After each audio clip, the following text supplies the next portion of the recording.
Hello everyone, जैसे कि आपके साउथ इंडियन बैंक की एग्ज़ाम की डेट अनाउंस हो चुकी है, वो है आपकी 28 जून। ठीक है।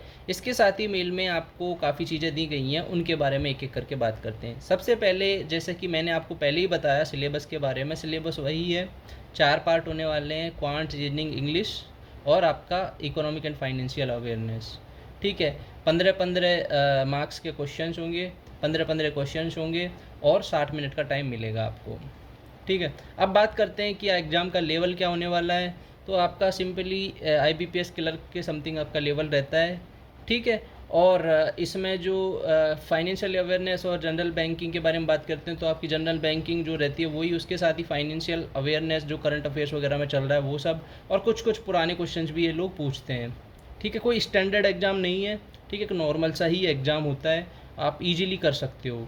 अगर आपने थोड़ी बहुत भी बैंक की तैयारी करी है तो आप इजीली इन चीज़ों को अटेम्प्ट कर सकते हो। कंप्यूटर की बात करते हैं तो कंप्यूटर में नॉर्मल से आपके इनपुट आउटपुट ऑपरेटिंग सिस्टम वाले क्वेश्चंस आते हैं। ठीक है। इसके साथ बात करते हैं कट ऑफ की। तो देखो, कट ऑफ ये लोग डिस्क्लोज नहीं करते हैं, कितनी कट ऑफ जाती है कितनी नहीं। जिनका सिलेक्शन होगा उनको सीधे मेल आएगा कि आपका सिलेक्शन हो गया है। जिनका नहीं होगा उनको पता ही नहीं चलेगा कि हमारा कैसा कितने मार्क्स से रहे हैं, कितनी कट ऑफ गई है। तो थोड़ी ट्रांसपेरेंसी की हमेशा कमी रहती है यहाँ पे। उसके बाद हम बात करते हैं कि जैसे कि 27th को इन्होंने एक मॉक टेस्ट रखा है, तो उसको देना ज़रूरी है या नहीं। देखो, 27th को मॉक रखने का इनका मेन पर्पज़ है कि 28th को जब आप एग्ज़ाम दो तो उस पर्टिकुलर सॉफ्टवेयर से आप फेमिलियर हो जाओ। ठीक है। तो जो जो चीज़ों की ज़रूरत है, जैसे कि आपको कंप्यूटर और आपका लैपटॉप होना ज़रूरी है। ठीक है। टैबलेट और मोबाइल से दोगे तो वहाँ पे आपको दिक्कत आएगी। तो आप कोशिश करें कि एटलीस्ट आपके पास लैपटॉप और कंप्यूटर हो। नहीं हो तो आप किसी फ्रेंड्स या किसी भी कैफ़े वगैरह में जाके आप एग्ज़ाम दे सकते हो। ठीक है।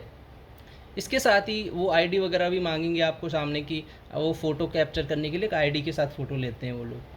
ठीक है। इसके साथ ही एक और चीज़ है, जैसे कई लोग बोल रहे हैं कि सर हम जैसे रफ़ वगैरह यूज कर सकते हैं। बिल्कुल यूज कर सकते हो, कोई दिक्कत नहीं है। जैसे कि आपका एग्ज़ाम स्टार्ट होगा तो शुरू में वो आपको मूवमेंट करने को बोलते हैं, जैसे कि लेफ़्ट राइट फेस का मूवमेंट रिकॉर्ड करते हैं वो।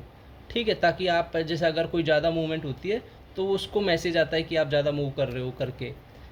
बट एक सिंपल सी बात है कि वहाँ पे सामने कोई इन्विजिलेटर नहीं बैठा है, वो एक मशीन है जो एआई है जो आपको ट्रैक कर रहा है। बस इतनी सी चीज़ है। बाकी आपने अगर कोविड के टाइम पे ऑनलाइन एग्ज़ाम दिया तो बिल्कुल वैसे कि वैसे ही एग्ज़ाम होता है, कुछ नया नहीं होता है यहाँ पे। ठीक है। तो ये सारी चीज़ें हैं। इसके साथ ही अगर फिर भी आपको लग रहा है कि कोई और डाउट रह गया है तो आप मुझे कमेंट सेक्शन में बताओ, मैं नेक्स्ट वीडियो में आपको कन्वे कर दूँगा। Thank you.